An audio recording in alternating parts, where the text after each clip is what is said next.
Assalamualaikum warahmatullahi wabarakatuh. Perkenalkan, kami dari kelompok 3 teori organisasi akan mempresentasikan hasil diskusi kelompok kami mengenai bab 3 tentang materi struktur organisasi. Sebelumnya, perkenalkan, nama saya Deza Pero Ariansyah dengan NPM D1D022054 dan rekan saya. Perkenalkan, saya Riantina Dewisyadani dengan NPM D1D02236. Perkenalkan, saya Sintia Mayasfa dengan NPM D1D022060. Perkenalkan, nama saya Rani Asitya dengan NPM D1D02276. Perkenalkan, nama saya Puji Safitri dengan NPM D1D022050. Perkenalkan, nama saya Jingga Triputri dengan NPM D1D022024. Baiklah, selanjutnya masuk ke materi yang pertama.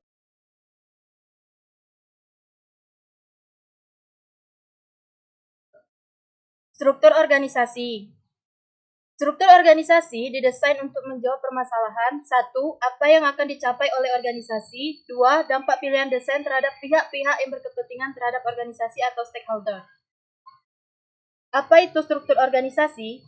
Struktur organisasi adalah penetapan bagaimana tugas akan dibagi, siapa yang membuat laporan, dan kepada siapa akan melapor. Hal ini akan diikuti oleh mekanisme koordinasi yang formal serta pola interaksi.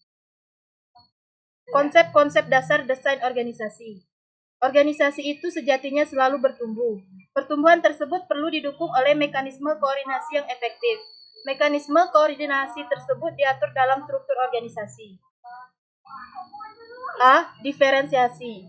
Diferensiasi pada dasarnya adalah proses menetapkan dan mengontrol pembagian kerja atau tingkat spesialis dalam organisasi. Secara definitif, diferensiasi adalah proses di mana sebuah organisasi mengalokasikan orang-orang dan sumber daya ke dalam tugas-tugas organisasi dan menetapkan tugas-tugas dan hubungan kewenangan dalam rangka pencapaian tujuan organisasi. Diferensiasi dapat dibedakan menjadi 3, yaitu pertama, diferensiasi vertikal, kedua, diferensiasi horizontal, ketiga, diferensiasi spasial. B. Menciptakan keseimbangan antara diferensiasi dan integrasi. Proses diferensiasi menghasilkan unit-unit yang terspesialisasi. Kelemahan spesialisasi adalah kurangnya komunikasi antar unit dan mengurangi kemampuan belajar antar unit. Untuk menghindarkan munculnya permasalahan komunikasi organisasi karena adanya diferensiasi vertikal, maka organisasi dapat menciptakan cara-cara baru untuk memperbaiki fungsi-fungsi integrasi. Cara-cara itu adalah mendorong adanya kerjasama, koordinasi, dan komunikasi di antara unit-unit yang terpisah. Menurut Gareth R. Jones, mekanisme integrasi dapat dilakukan melalui 7 cara, yaitu hierarki kewenangan, kontak langsung, peranan penghubung, gugus tugas, peranan pengintegrasi, dan departemen dengan tugas khusus. C. Menyeimbangkan sentralisasi dan desentralisasi. Dalam mendesain organisasi, perlu diciptakan keseimbangan dalam pengambilan keputusan sehingga tidak terlalu terdesentralisasi atau terlalu tersentralisasi. Jika keputusan terlalu terdesentralisasi, akibatnya para manajer menengah dan bawah akan memiliki kebebasan yang terlalu besar dalam membuat keputusan. Sebaliknya, apabila terlalu sentralisasi, maka para manajer tidak terlatih untuk mengambil resiko dalam mengambil keputusan sehingga mereka akan kurang mampu memecahkan permasalahan yang dihadapi oleh unit, fungsional, atau divisinya. Keseimbangan dapat diciptakan dengan memberikan kewenangan kepada manajer menengah dan bawah untuk mengambil tindakan yang dihadapi oleh unit atau divisinya, sementara manajer puncak hanya mengambil keputusan-keputusan yang sifatnya strategis dan jangka panjang.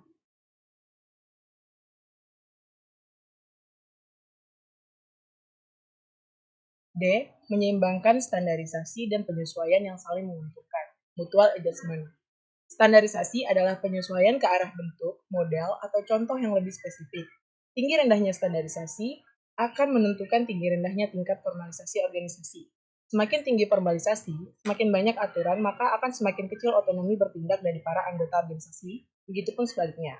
Umumnya, aturan-aturan yang begitu terperinci akan memasung anggota organisasi. Tidak ada ruang sedikit pun untuk melakukan kreativitas dan pengambilan keputusan.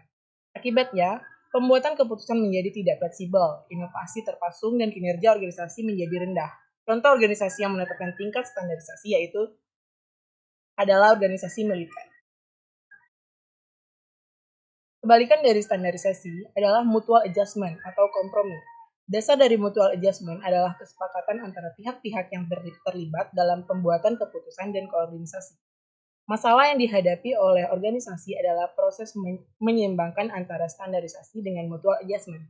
Adanya keseimbangan antara standarisasi dengan mutual adjustment akan membuat tindakan-tindakan yang diambil menjadi dapat diramakan sehingga tujuan dan tugas-tugas organisasi dapat tercapai. Mengordinasikan organisasi formal dan informal. Organisasi formal adalah praktek-praktek organisasi yang berjalan di luar struktur formal dan tidak mengikuti jalur-jalur formal. Struktur sosial yang terbentuk dalam struktur informal lebih didasarkan atas mutual adjustment, bukan oleh aturan-aturan yang standar. Adanya organisasi informal merupakan hal yang tak dapat dihindari oleh struktur formal. Pilihan bagi para manajer hanya ada dua, yaitu pertama, tetap mendorong munculnya struktur informal untuk mendukung berjalannya struktur formal, atau kedua, menghilangkan struktur informal dengan menerapkan peraturan-peraturan yang lebih ketat yang membatasi tumbuhnya struktur informal. F. Memilih antara struktur mekanis dan organis. Struktur mekanis didesain agar perilaku individu dalam organisasi mudah untuk diprediksi. Kewenangan pengambilan keputusan sentralis, komunikasi top-down, pengawasan terhadap bawahan ketat, tugas-tugas dideskripsikan dengan terperinci, spesialisasi ketat, dan tidak ada toleransi terhadap penyimpangan prosedur. Struktur mekanis sangat cocok diterapkan dalam organisasi yang hidup dalam lingkungan yang stabil. Sebaliknya, struktur organisasi organis mendorong fleksibilitas organisasi. Individu didorong untuk kreatif dan inovatif dan dapat dengan cepat melakukan perubahan. Struktur organisasi mendorong terciptanya kerja tim, dengan demikian terjadi proses tukar-menukar informasi dan secara lintas unit.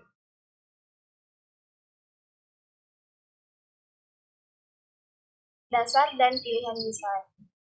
A. Elemen-elemen utama yang umumnya ada dalam organisasi. Organisasi-organisasi pada umumnya memiliki elemen-elemen seperti berikut. Strategi ethics, yaitu bagian yang menduduki posisi tertinggi dalam organisasi. Orang-orang yang menduduki jabatan dan strategi ethics memiliki tugas 1. Melakukan supervisi langsung, 2. Melakukan hubungan dalam lingkungan, 3. Mengembangkan strategi organisasi.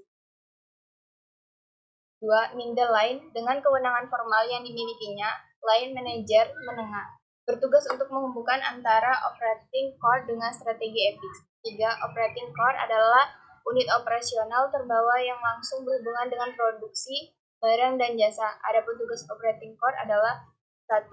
Menjamin tersedianya input untuk produksi, 2. Memproses input menjadi output.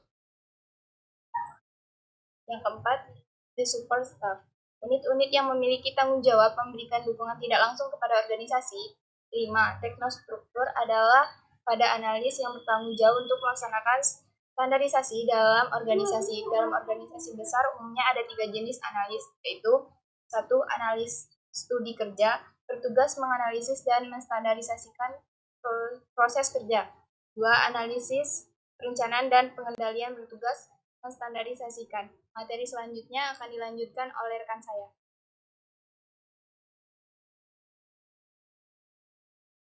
Itu pilihan-pilihan desain. Yang pertama adalah struktur sederhana. Struktur sederhana cocok organisasi yang baru berdiri. Ukurannya kecil, sistem teknologi masih sederhana, dan lingkungan yang dinamis.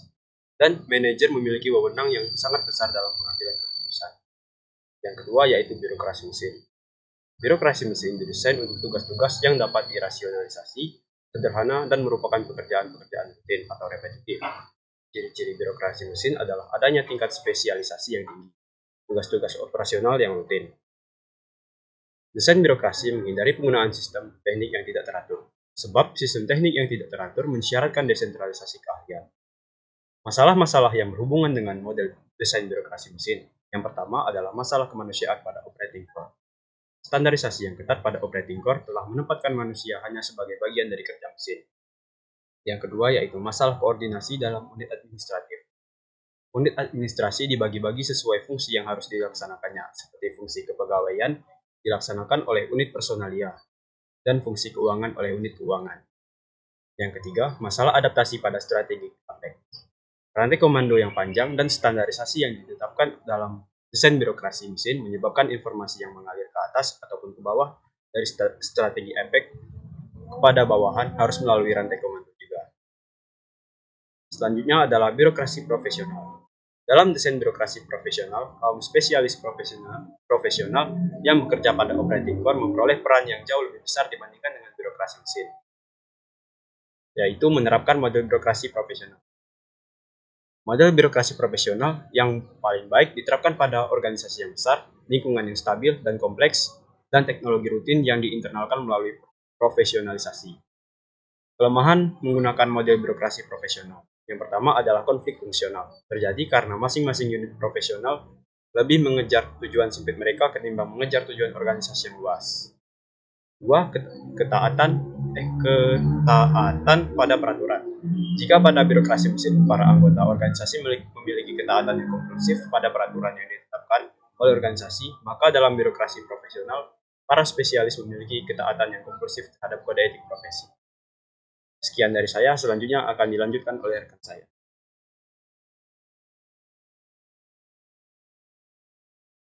Struktur divisional. Mintzberg menyatakan bahwa paling tidak ada 5 alasan mengapa organisasi fungsional perlu mengubah strukturnya menjadi divisional. Kelima alasan tersebut adalah sebagai berikut. 1. Keanekaragaman pasar. Market diversity. Kondisi pasar yang berbeda-beda menuntut penanganan yang berbeda pula. Keanekaragaman tersebut berupa keanekaragaman barang dan jasa yang dihasilkan, konsumen, dan wilayah. Kedua, sistem teknis. Divisionalisasi hanya mungkin jika sistem teknisnya dapat dipecah-pecah dan kemudian dari bagiannya merupakan bagian yang saling lepas satu sama lain atau disebut otonom. Ketiga, ketika setiap segmen organisasi berhadapan dengan lingkungan yang berbeda-beda, maka divisionalisasi adalah jawaban yang paling tepat. Keempat, ukuran dan umur organisasi. Semakin besar ukuran organisasi, diversifikasi semakin diperlukan. Dengan demikian, diversifikasi mendorong lahirnya divisionalisasi. Yang terakhir, kekuasaan. Umumnya ketika organisasi tumbuh besar, maka kantor pusat sudah tidak lagi mampu melakukan kontrol secara efektif terhadap kinerja departemennya. Mulailah kantor pusat mendelegasikan kewenangannya kepada departemen-departemen. Dalam sektor publik, konsep ini mirip dengan desentralisasi. Menurut Jones, ada 3 pilihan desain yang dapat dipilih untuk mengubah dari struktur fungsional ke bentuk struktur yang lebih kompleks, yaitu sebagai berikut.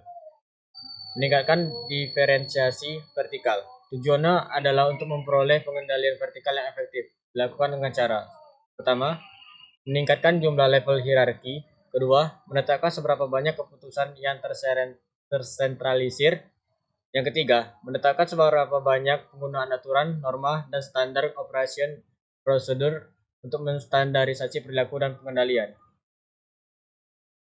Meningkatkan diferensiasi horizontal. Tujuannya adalah untuk memperoleh pengendalian horizontal yang efektif. Caranya adalah dengan membuat pengelompokan secara horizontal. Umumnya dilakukan dengan mengelompokkan ke dalam produk tim dan produk divisi. Setiap divisi memiliki sumber daya fungsional yang dapat digunakan untuk mencapai tujuan. Meningkatkan integrasi. Tujuannya adalah untuk memperoleh pengendalian baik secara vertikal maupun horizontal. Semakin meningkatnya kompleksitas organisasi, maka ada kecenderungan semakin sulit untuk melakukan pengawasan. Untuk itu, diperlukan integrasi antara sub-sub unit sehingga pengecualian dapat lebih mudah dilaksanakan. Peningkatan integrasi akan membantu organisasi dalam melakukan koordinasi kegiatan.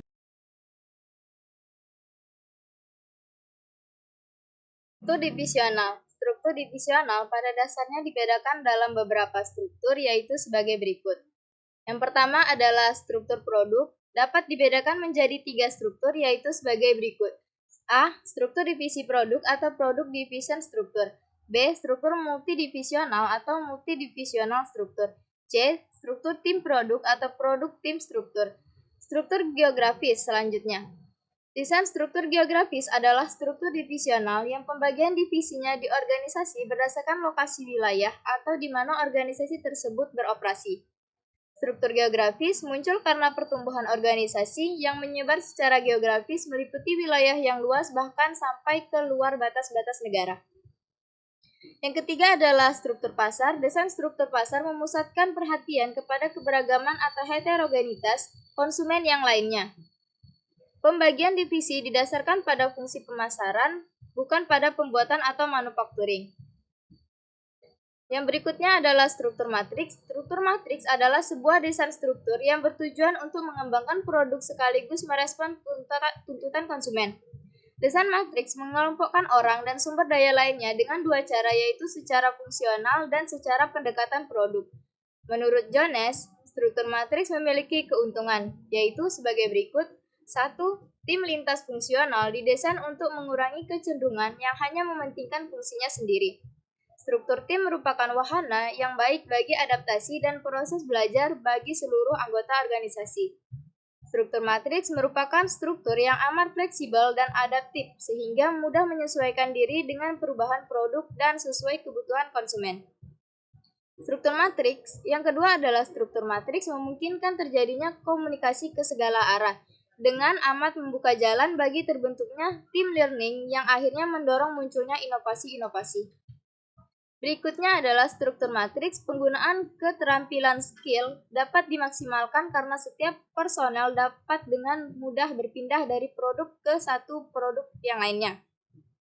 4. Yaitu struktur fungsional akan mendorong peningkatan kualitas, sedangkan struktur produk akan mendorong tercapainya efisiensi biaya. Jika digabung akan menghasilkan produk yang berkualitas dengan harga yang rendah. Struktur matriks memungkinkan terjadinya komunikasi ke segala arah. Dengan demikian, amat membuka jalan bagi terbentuknya tim learning yang akhirnya mendorong munculnya inovasi-inovasi.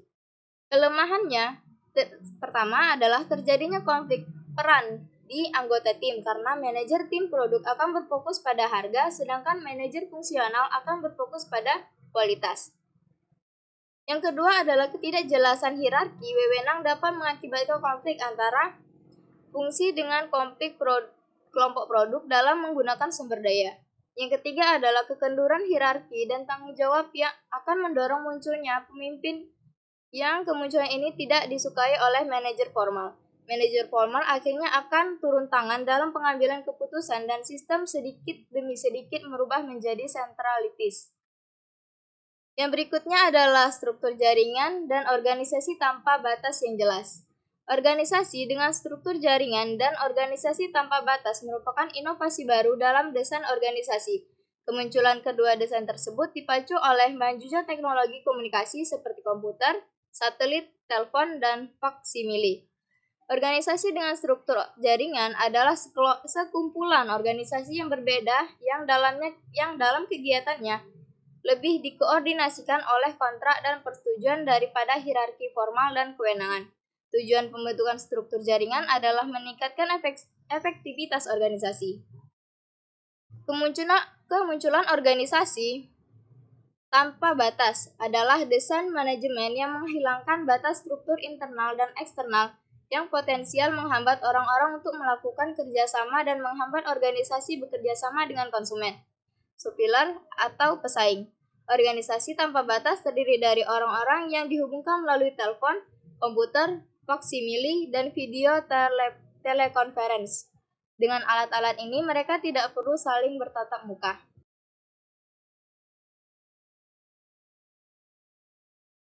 Sekian presentasi kami akhiri. Wassalamualaikum warahmatullahi wabarakatuh.